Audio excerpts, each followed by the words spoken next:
Welcome back, my fellow gamers. Many say that playing Animal Crossing can be very therapeutic, and in these crazy times, it is a game that has become immensely popular due to its calming and serene effect on players. But just because there is much in the game intended to relax you and put you at ease, doesn't mean that there aren't still subjects brought up in the game that one could find equally terrifying.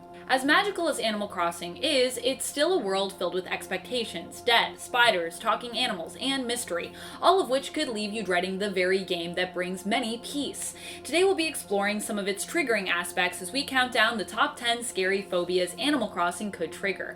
And be sure to stick around to the end of this list where I will have some bonus content coming your way. Alright, let's get counting.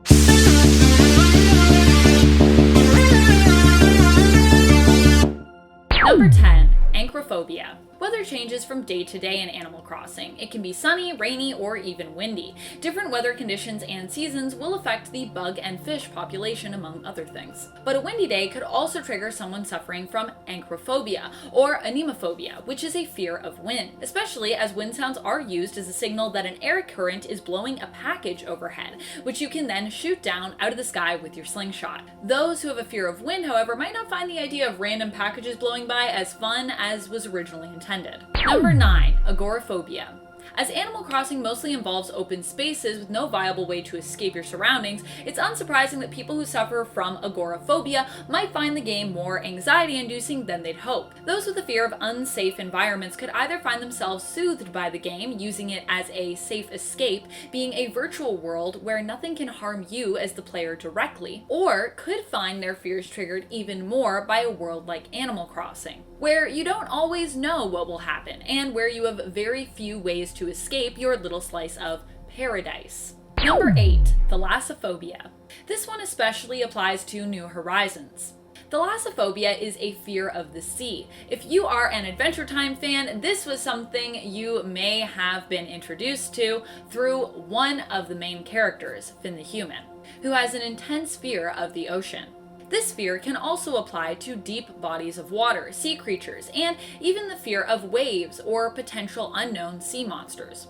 New Horizons all takes place on islands, and even in the DSAH game Wild World, you have a beach in your town. The idea of having unknown shadows as well to represent fish might make players more frightened of what could be lurking in the depths of these waters. Is it a fish or is it a monster? Or is it just trash? Number 7. Claustrophobia. While most of the game is played in wide open spaces, there are some instances where you could be left feeling stuck, if only momentarily. But sometimes a moment is all one needs to have a fear triggered. Claustrophobia is the fear of having no escape, being stuck often in a small, enclosed space. Falling into holes created by pitfall seeds leaves the player momentarily trapped, while their character looks startled and wiggles furiously to try to escape.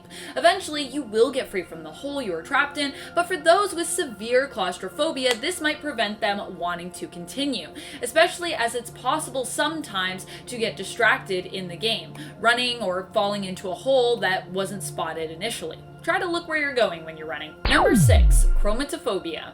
The idea of money as a necessity also extends to the Animal Crossing world. Well, I guess you don't really need to have money, but almost every activity you perform in the game revolves around the idea of receiving, spending, or managing your bells, which is the name of the in-game currency. Well, one of the currencies anyways in New Horizons.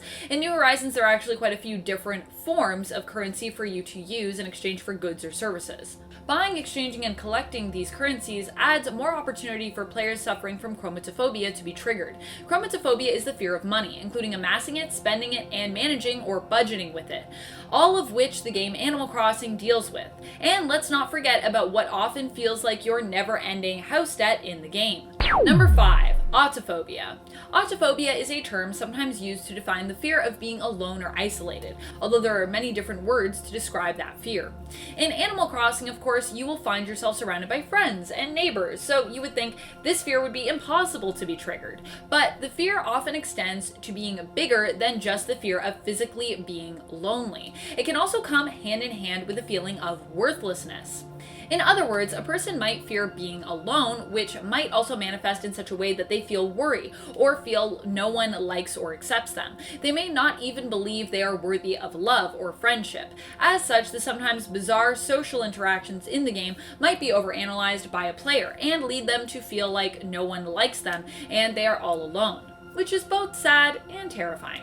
Feeling like you are being rejected or judged by characters in a video game, not even just in your life, would be pretty intense. Number 4, Autophobia.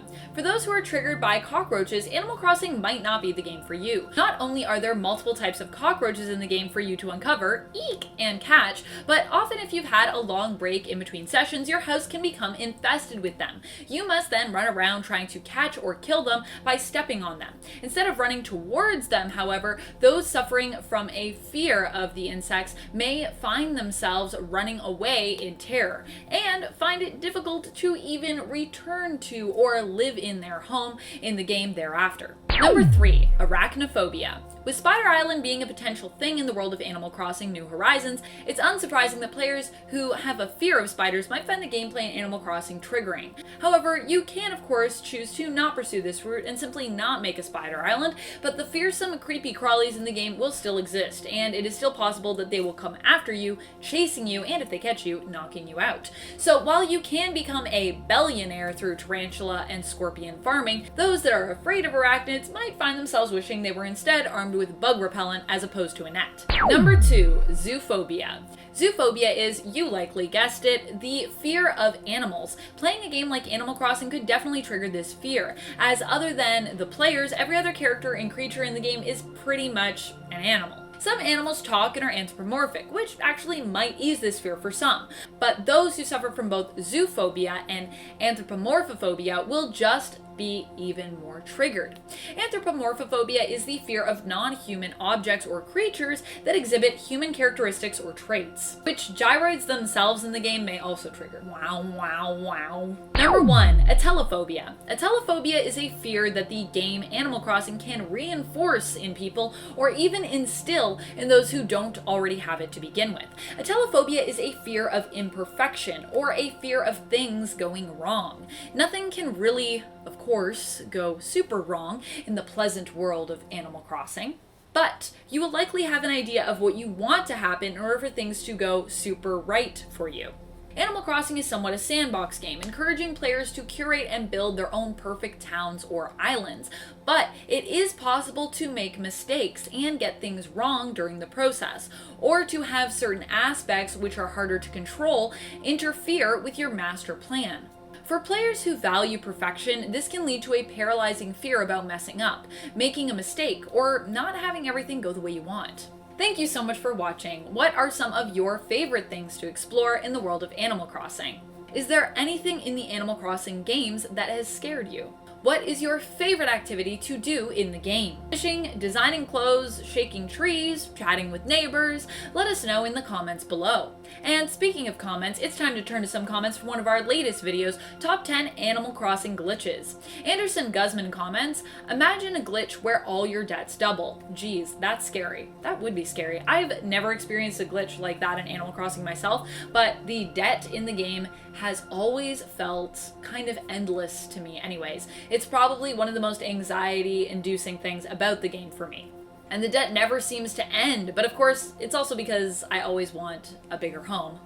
I feel like I need a bigger home. I need a bigger room to work on my interior design skills, which are not usually great in that game, let's be honest, for me. The Tyrannic Protector says, I'm pretty sure the Disappearing Red Act is a way for Nintendo to punish time travelers, if anything. I personally haven't time traveled in ACNH, but that would make sense. He and his boat appear regularly on my island, so that's how I would see it. Well, I don't know if I've seen a correlation between players who have complained about this glitch and players who time travel a lot, but a lot of players do seem to be time traveling in New Horizons, so it is definitely a possibility that it's an intentional glitch. And besides, time traveling in the world of sci-fi books and movies usually comes with some kind of risks or consequences, right? So that would make some sense, I think, in regards to why that could be happening. Although regardless of whether or not intentional, it is definitely happening to people. But be warned, time traveling can mess you up. if there's anything I've learned from all of the things that I've watched involving time traveling. And that's all the time we have for comments today. Be sure to comment below for a chance to have your thoughts and feelings shouted out in a future list. This has been Top 10 Gaming, and I'm your host, Amanda McKnight, reminding you to keep on gaming on, and maybe take a break from time traveling. Pew pew!